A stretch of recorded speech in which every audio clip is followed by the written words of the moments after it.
আমাদের ছোট ভাই মিজান অনেক ভালো একটা ছেলে, তিনি তার পরিবারের একমাত্র অবলম্বন ছিল। সে গত 3-4 দিন আগে তাকে ভ্যান ভাড়া করে নিয়ে যাওয়া হয়। তাকে ভ্যান ভাড়া করে নিয়ে যেয়ে তাকে জবাই করে তাকে কুপিয়ে হত্যা করে।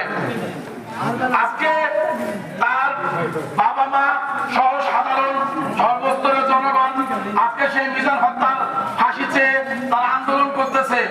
তাদের স্বজনকে আমরা হয়তো মিজানকে ফেরত দিতে পারবো না, কিন্তু আমরা এখানে কি সঠিক বিচার চাই, মিজানের ফাঁসি চাই।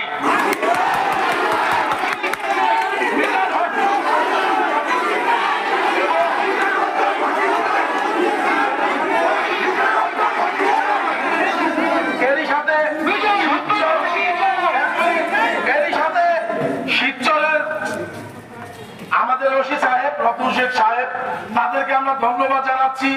আমাদের এসপি সাহেব আজমি স্যারকে আমরা শিবচর উপজেলা সাধারণ জনগণের পক্ষ থেকে এবং শিবচর উপজেলা যুব দলের পক্ষ থেকে ধন্যবাদ জানাচ্ছি।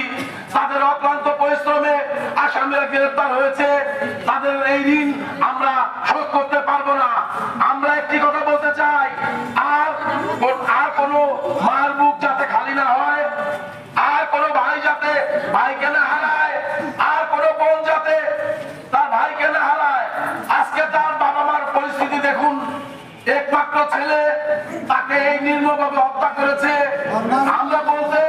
আমরা বলতে গেলে আমাদের বুকটা ফেটে যাচ্ছে।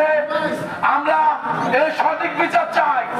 যারা গ্রেফতারকৃত আসামি, তারা নিজেরা 164 তারা স্বীকারোক্তিমূলক বক্তব্য দিয়েছে যে তারা খুন করেছে, তাদের আমরা ফাঁসি চাই।